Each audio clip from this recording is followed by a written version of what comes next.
પેલી કહેવત છે ને, હર કહેતા હે આજથી શ્રાદ્ધ પક્ષ શરૂ, 16 દિવસ. આહા, આપણો જમણવાર.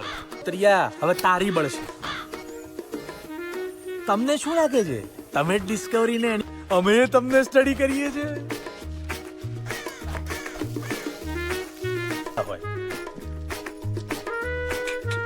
સવાર સવારમાં સૂર્યોદય સાથે જે માદા રસોડા બેઠું છે, જેમ સિંહોમાં સિંહણ શિકાર કરીને સિંહ ઠૂસે, એમ મનુષ્યોમાં પત્ની વર ઉત્તમભાઈ. અરુણા, ભજીયામાં વધારે મરચા નથી નાખ્યા ને?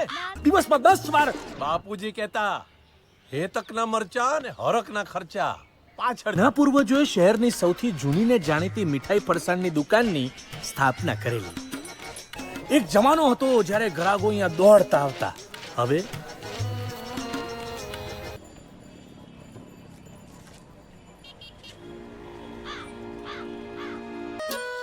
બહુ કામ છે આજે તો, દુકાને વહેલું જવું પડશે.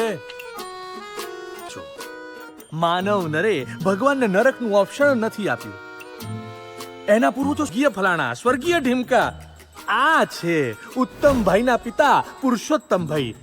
અને આ છે આ સામ્રાજ્યના રાજકુંવર, ખાનદાનના કુળદીપક ઉત્તમભાઈના પુત્ર છે. બ્રિજેશ, શ્રાદ્ધનો પહેલો દિવસ છે. દૂધ તો. બ્રિજેશ, બ્રિજેશ, માંડ માંડ સ્કૂલ પતાઈ, માંડ કોલેજ ખેંચી. શ્રાદ્ધના 16 દિવસ વહેલો ઉઠજે. અમાર પર મહેરબાની કર. પાસ નાખ્યા તમે જ 16 દિવસ. માસ નાખું. હું મારા બાપુજીને માન આપું છું. હું આપ ક્યારેક તારા બાપને. મનુષ્યોમાં એવી પ્રથા છે કે માદા છોકરીમાંથી સ્ત્રી બને એટલે લગ્ન કરીને બીજા ઘરે પાર્સલ કરી દે છે.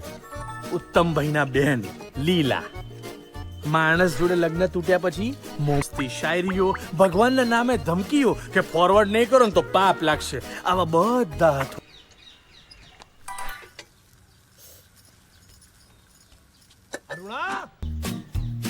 અને ક્યારેક આતંકથી બચાવે પણ છે. આ છે મોટા પારસી. આ એટલોય નાનો નથી. આ અમુક ગણ્યા ગાંઠ્યા લોકો માનો છે. એના બાપાએ એને ગણ્યો નહીં અને ચલાઈ જજે. એક ટપી એક હાથે આઉટ હોય યાર. જાને બે એવું ના હોય. બે એવું જ હોય. પપ્પાને ના શીખવાડી. એ પપ્પાને નહીં ઓળખતો. બાપના નામે ચરીએ નહીં ને કોઈના બાપથી ડરીએ નહીં. એ લખોડે ચલ બોલ નાખ. અરે મારું બેટ છે. મારું. હા મમ્મી આવો. કે ઘેર પાછા જ ના જઈએ. કીર્તનનું એ સપનું પૂરું થઈ ગયું. એકવાર મમ્મી મામાને ત્યાં લાવી